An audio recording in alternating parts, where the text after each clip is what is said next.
Avec l'aide de Hachem, Bessiman Tov, nous sommes, alors pour ceux qui regardent les vidéos, ils verront pas trop la différence, c'est les mêmes bibliothèques.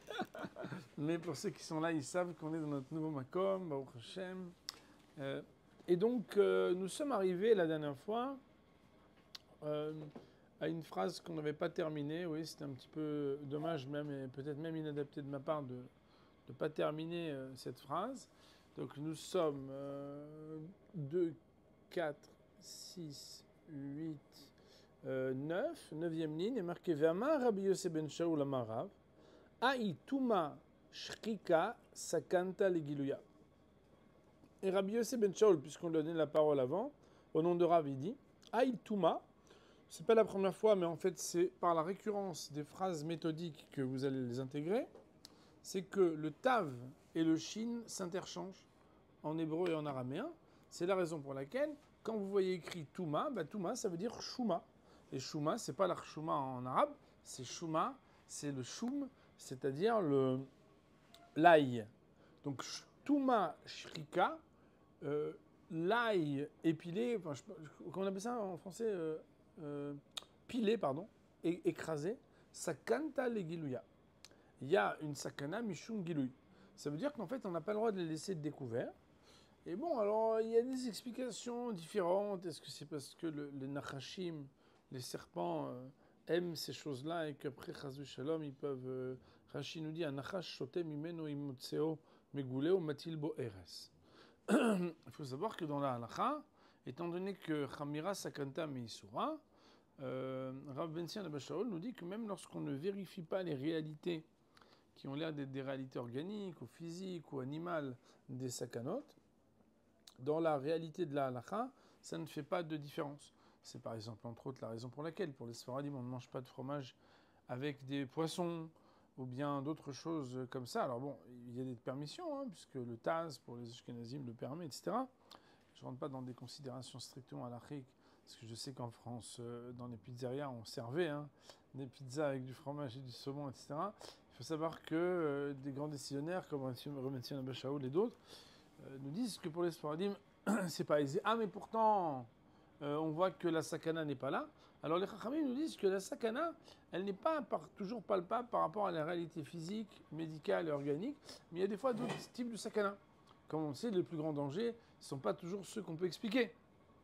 Dans notre pays, c'est le moins qu'on puisse dire. On vit avec ça tous les jours. En tout cas, la Gemara de nous dire Bet Shammai Omrim Seor Bekazait. Alors là, si vous voulez bien faire un petit détour, on revient à la Mishnah, la première Mishnah donc de notre traité. On est Davbet Amoudalef et nous avions dit que Seor Bekazait du Chametz Bekakotevet. Je ne sais pas si vous vous souvenez, nous avions dit que Seor, c'est le levain. Et Chametz, c'est ce qui a déjà levé. On pourrait dire qu'en français, Seor, c'est comme une levure, quoi. C'est quelque chose qui pourrait accélérer la fermentation. Et Chametz, c'est lorsque ça a déjà levé. Et on sait que à Pessah, on a l'interdit de Balirae ou Balimatsé. Rashi Akadosh avait préalablement, au début du traité, expliqué qu'est-ce que fait cette loi dans le traité de Betsa. A priori, elle n'a rien à voir, et encore moins dans cette Mishnah qui parle de l'œuf. Et jusqu'à présent, on a évoqué le sujet de l'œuf pour parler de la question du Moukhtse, de Nolad, de la permission, premier jour, deuxième jour, etc. Quel rapport? Nous avions dit, Rashi Akadosh avait dit, étant donné que ça fait partie des cas où Bet Shammai est permissif et Bet Hillel est rigoureux, alors on les a mis ensemble. Un peu comme ce que je vous avais dit, qu'il y a un traité qui s'appelle Edouyot, dans lequel on trouve là-bas tous les cas où Bet Shammai est moins strict que Bet Hillel. En tout cas, ici, la Mishnah donc, est reprise, puisque avec en apposition 2 points avant, 2 points après, c'est qu'on va prendre le texte de la Mishnah qu'on va décortiquer, comme des fois aussi on le fait pour des braïtot. Et là, la Gemara de nous dire Maïta Mayu de Bet Shammai. Ah oui, alors juste, je n'ai pas traduit les mots. Serb Kazait. Kazait, c'est comme l'olive. Kotevet. Kotevet veut dire une date.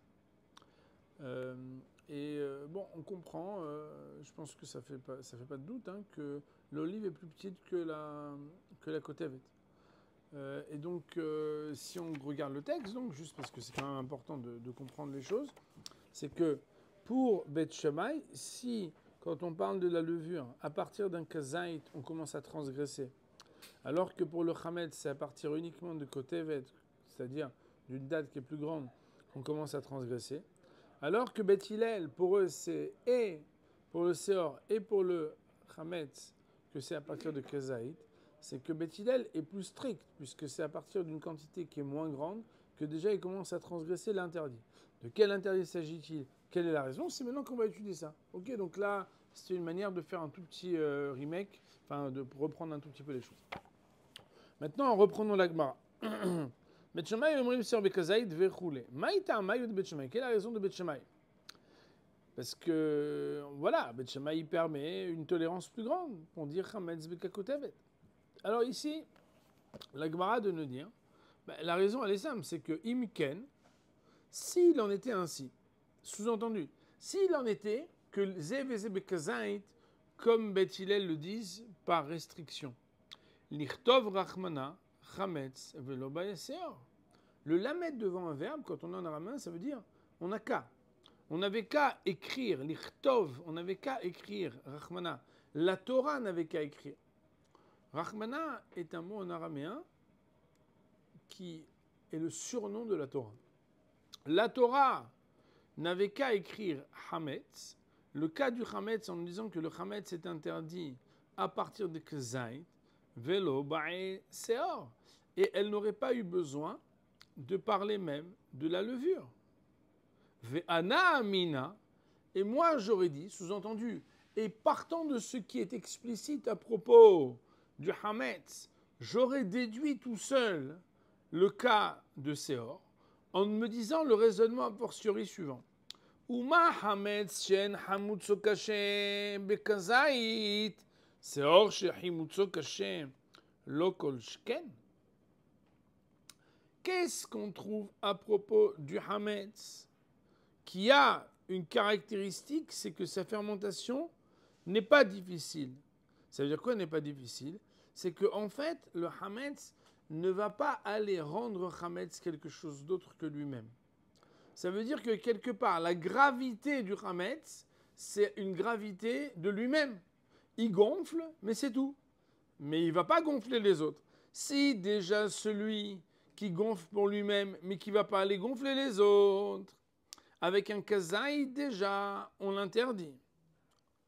Alors, Seor Shechimutso Kaché, le Seor qui, quant à lui, a une fermentation qui est beaucoup plus grave. Pourquoi?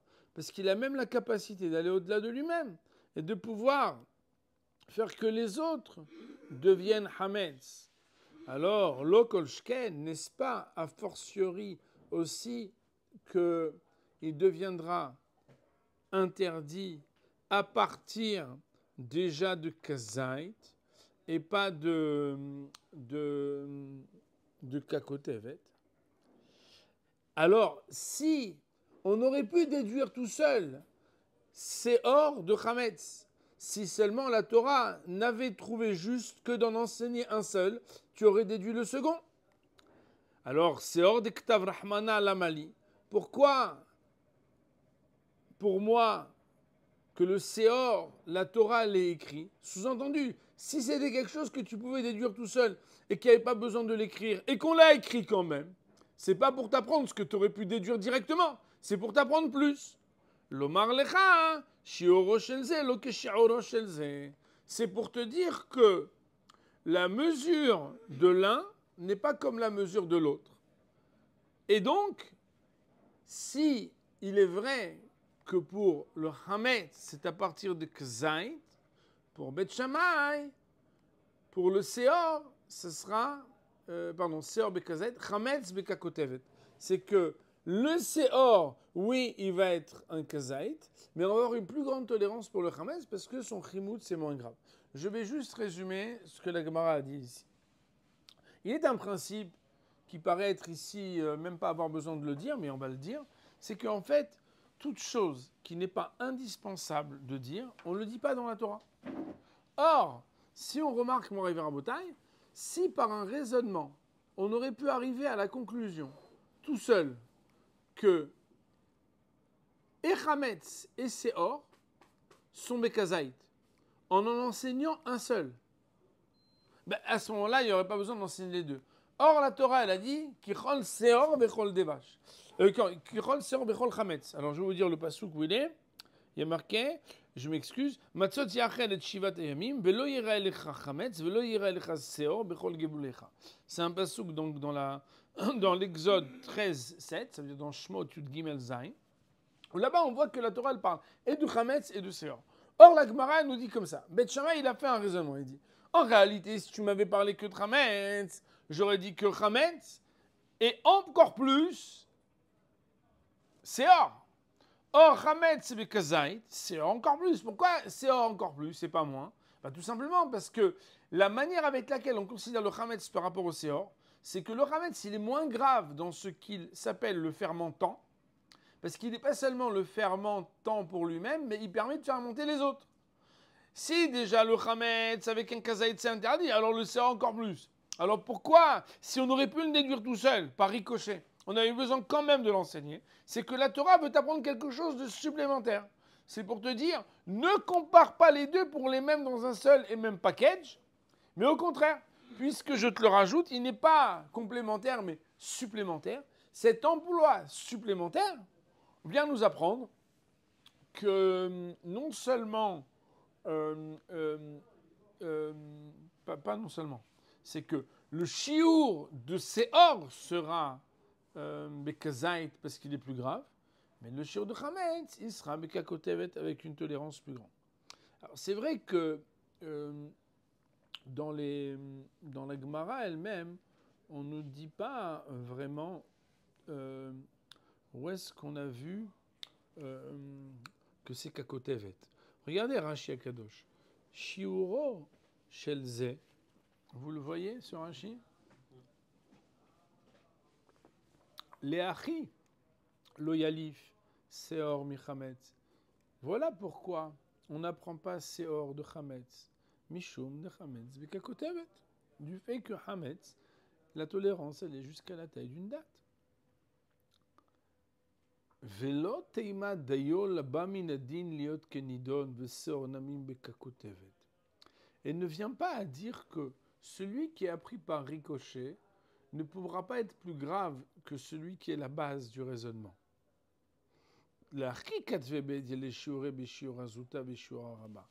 C'est pour ne pas que tu déduises l'un de l'autre que l'on a enseigné les deux. Il me semble que je dois vous expliquer un peu quelque chose là-dessus. Dans la Gemara, on nous apprend un principe selon lequel il y a l'enseignant et il y a l'enseigné. L'enseignant, c'est la première référence. L'enseigné, c'est celui qui est déduit du premier. Okay, on a fait le raisonnement dans un sens, Rabotai. C'est quoi? C'est qu'on a dit que si déjà le Chametz, on est strict, que c'est jusqu'à Kazaït et pas plus, alors on a dit le Seor encore plus. Or, si on a enseigné les deux, alors c'est pour dire que les deux n'ont pas le même shiur. Ok, mais alors, est-ce qu'il y avait un problème d'enseigner que le deuxième? C'est quoi le deuxième? Rachid dit, si on avait enseigné que Seor, tu aurais dit quoi?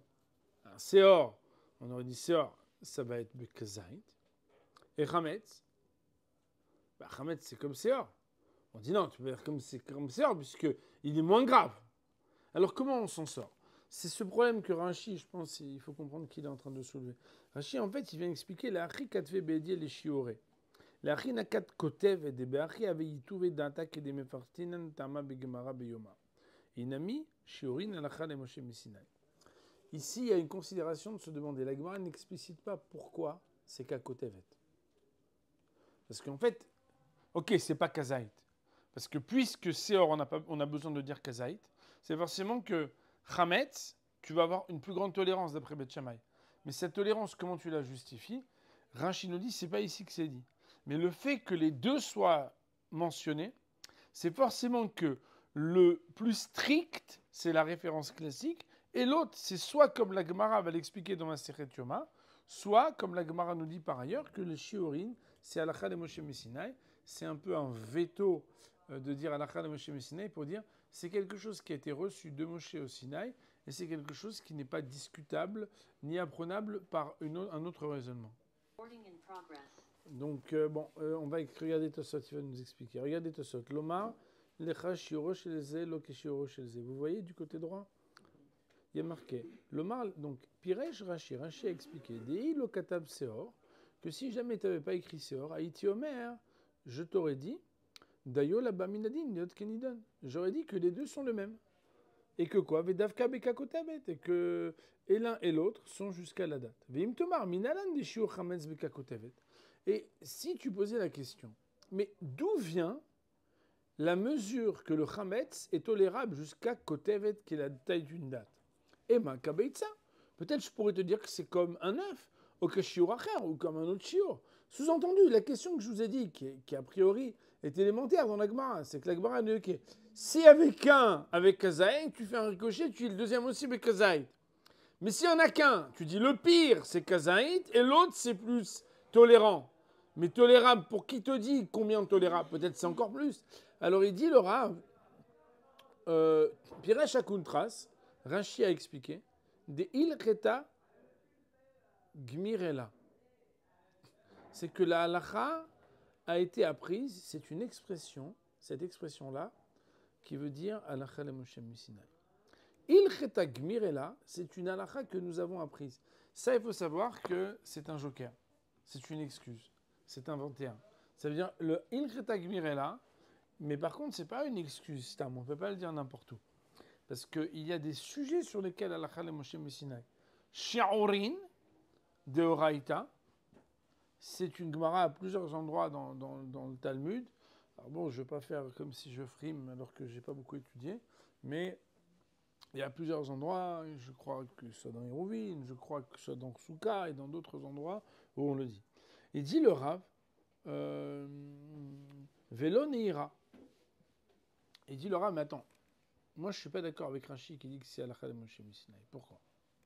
Deim Ken, parce que s'il en était ainsi, que la halakha c'est une halakha de Moshe Messinaï, Kra la Mali, pourquoi on a besoin de dire un verset? Quand on apprend halakha de Moshe Messinaï, il n'y a même pas besoin que ce soit écrit dans le texte. Al-Ken nire pirush acher, c'est pourquoi il me semble devoir expliquer différemment. C'est quoi? Puisque la Torah me fait comprendre par la redondance d'avoir mentionné deux espèces, le Seor et le Chametz, et que le premier d'entre les deux va être shiur de Kezait, Nokim le shiuro kedesh kachna be'alma. On va établir que l'autre mesure va être comme on a trouvé par ailleurs, Gabé Yom Kippourim, à propos de Yom Kippour. Et Yom Kippour d'Ave Bekakotevet. La Gemara dans Yom Kippour établit que l'interdiction est à partir de la taille d'une date et pas la taille d'un kazet. Alors, de souvenir, le shiur, mais souvenir en fait c'est quand on a bien étudié. Donc, je dis pas de souvenir, de notion. Le sujet là-bas dans ma Sechet Yoma, c'est que l'idée c'est pas uniquement d'avoir mangé, mais de faire en sorte de plus être béinouï. De plus être béinouï, c'est-à-dire de plus être dans une violence de retenue et d'abstinence de manger, etc. Et ça, il y a une tolérance qui peut être plus grande que le kazaït par la notion de kakotevet. Autrement dit, le seor sera interdit bekazaït et le chametz sera interdit bekakotevet. Nous allons prendre la suite de la Gemara pour voir maintenant l'opinion de Beth Hillel, si vous voulez bien. La Gemara nous dit, ou Beth Hillel, et pour Beth Hillel, ouais, on est 4 mots avant la fin de la ligne qui commence par le mot Zé, ou Beth Hillel, et Beth Hillel, sous-entendu, puisque Beth Shammai, ils ont tellement bien parlé pour expliquer ce qu'ils ont dit, qu'est-ce que Beth Hillel a à répondre? Beth Hillel, tzriche. Pour Beth Hillel, il y a quelque chose d'indispensable. Le mot tzriche veut dire nécessaire, et vous savez que la différence entre besoin et nécessité, c'est que la nécessité, elle est entre guillemets, pas dire absolue, mais ça veut dire elle est forte, oui. Que quoi? Que les deux sont nécessaires. Que quoi? Qu'il y avait besoin dans la Torah et de mentionner Seor et de mentionner Chametz. Dik tavrachmana Seor, car si la Torah elle avait écrit Seor et sous-entendu que Seor, ça veut dire que la levure. Ava Amina, j'aurais dit sous-entendu de manière erronée. Ava Amina, j'aurais dit de manière erronée. Mishum dehimutso caché. Peut-être que toute la raison pour laquelle la Torah est stricte avec le Seor, c'est parce qu'il est grave, lui. Comme on a dit, c'est parce qu'il a quelque chose qui va conduire la fermentation au-delà de lui-même. Aval chametz. Mais le chametz de en chimutso caché, dont la fermentation n'est pas si grave, puisqu'elle ne va pas jusqu'aux autres, et imalo, peut-être que ça ne serait pas du tout interdit, parce qu'on a trouvé que uniquement celui qui est capable d'aller un peu dans la transitivité, dans la fermentation de l'autre, que c'est interdit. Et donc, tsricha, il est indispensable de citer aussi le cas de Chametz. Alors bon, la Gemara va dire, alors peut-être on va faire le contraire, on va citer que Chametz, c'est pas sûr. Vik tavrachman Chametz. Et si la Torah n'avait écrit que Chametz et pas Seor, on aurait dit, ouais, mais bon, peut-être que c'est parce que Mishum, Chametz, donc Vik tavrachman Chametz, Mishum deraou ila achila. C'est parce que tel qu'il est, il est capable d'être mangé. Quelque chose qui a déjà levé, c'est quelque chose qui est mangeable. Alors qu'une levure aval, c'est She'en raoui la achila. Mais la levure elle-même, qui n'est pas telle qu'elle est, apte à être mangée, et imalo. Peut-être que dans ce cas-là, on se serait dit que ça n'est pas indispensable. Et la Gemara de conclure en disant tsricha. Souvent, la Gemara, quand elle démontre la tsrichuta, c'est-à-dire la nécessité des deux objets, on l'avait déjà vu à plusieurs endroits dans la Gemara quand on a étudié, elle commence par le mot tsricha ou tsricha, elle termine par le mot tsricha ou tsricha. Répétons, c'est qu'il y avait une nécessité de dire Seor et il y a une nécessité de dire Hametz. Et étant donné que les deux sont indispensables, il y a ce qu'on appelle une complémentarité, et même si c'est un peu un barbarisme, et donc pas de supplémentarité. Or, si les deux sont indispensables, on ne peut pas dire qu'on déduit l'un de l'autre, et que s'il y a une supplémentarité, c'est pour nous apprendre autre chose de l'un que de l'autre. Comment expliquer cette complémentarité? Elle est simple. C'est que si je t'avais dit que c'est or, je t'aurais dit, oh, peut-être c'est parce qu'il est très grave, lui, et qu'il n'y a que les choses très graves qui produisent et conduisent une fermentation au-delà d'eux-mêmes qui sont interdits par la Torah. Mais ceux qui ne conduisent pas la fermentation au-delà d'eux-mêmes et que c'est seulement eux qui sont fermentés, peut-être que ce n'est pas des problèmes. Et donc on aurait pu se tromper à dire que Chametz, ce n'est pas interdit. Et si par contre on avait dit alors Chametz, on dit bah oui mais Chametz, peut-être que Chametz, la raison pour laquelle HaKadosh Baruch Hu il a interdit c'est uniquement parce que c'est consommable tel que c'est. Et ça s'appelle un Chametz qu'il a interdit. Pourquoi? Parce que tu vois bien que tu es en train de manger un truc qui grossit et qui met peut-être que celui qui n'est pas encore mangeable. Peut-être la Torah n'aurait pas interdit. Et c'est pour ça que pour Beth Hillel, tu ne peux pas faire tout ton raisonnement. Parce que pour lui, c'est quelque chose qui est complémentaire. Et comme les deux sont indispensables, alors on ne peut pas dire qu'il y a quelque chose dans la mention de l'un qui est à ce point supplémentaire pour dire que la mesure de l'un n'est pas comme la mesure de l'autre. Donc, la Gemara maintenant, elle va essayer de dire pourquoi Beth Shammai ne dit pas comme Beth Hillel et pourquoi Beth Hillel ne dit pas comme Beth Shammai.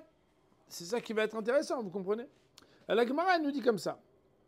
Au Beth Shammai, l'itleu de Rabbi Zera et Beth Shammai n'ont-ils pas le principe de Rabbi Zera, de Amar Rabbi Zera, que Rabbi Zera a dit Patach hakatuv beseor vesiem bechametz, que le verset a ouvert le sujet sur la levure et il a terminé à propos du chametz.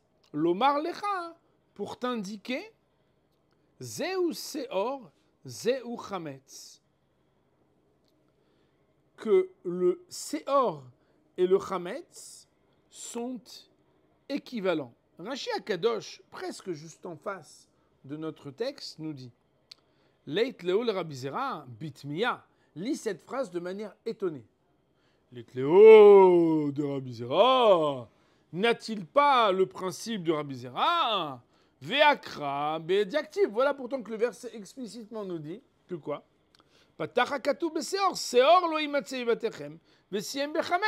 Le premier verset, c'est dans Shemot Yudbet, il est marqué Seor lo imatse vatechem.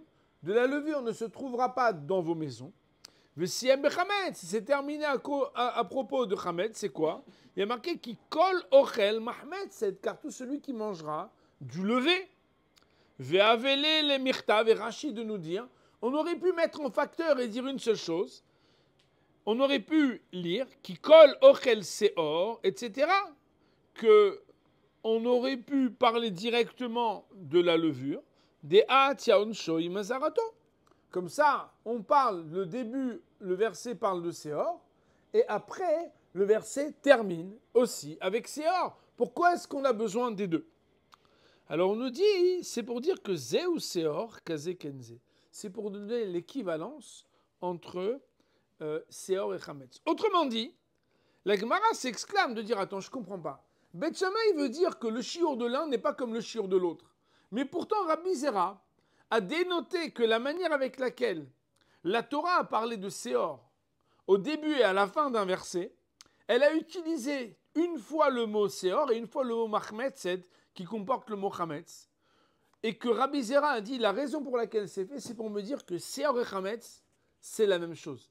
Et si Seor et Chametz, c'est la même chose, alors pourquoi Bet Shammai se permet-il de dire qu'il y a deux poids deux mesures entre Seor et Chametz? Alors la Gemara, elle dit Bémet que l'Einyan achila kulal malo pligé à propos de la consommation, c'est-à-dire de l'interdit de consommer pendant Pessah, le Seor et le Chametz, tout le monde n'est pas en discussion. Autrement dit, tout le monde est d'accord. Kul les alma l'obligé, ça veut dire no one disagrees. Vous voyez ce que je veux dire ou pas? C'est-à-dire personne n'est en discussion, tout le monde est d'accord. Qui paligué, par contre, qui, lorsqu'il y a une discussion, l'Inyan bi'ou, c'est à propos de l'obligation d'anéantissement et d'élimination. Bet Shammai savre lo yalfinan bi'ur me'achila. Bet Shammai disent, on n'apprend pas, yalfinan c'est le nous à la fin, nous n'apprenons pas des versets le sujet de l'élimination du sujet de la consommation. Bet Hillel savre et Bet Hillel quant à eux font un pont philosophique entre ces deux termes. Ils tiennent l'opinion, savre, yalfinan bi'ur me'achila. Qu'on peut apprendre et on doit apprendre le sujet de l'élimination du sujet de la consommation. Bien sûr, le prochain shiur, c'est-à-dire demain déjà, nous reprendrons ce sujet avec quelques éclaircissements et explicitations. On va dire pour aujourd'hui, Baruch Olam, Amen ve Amen.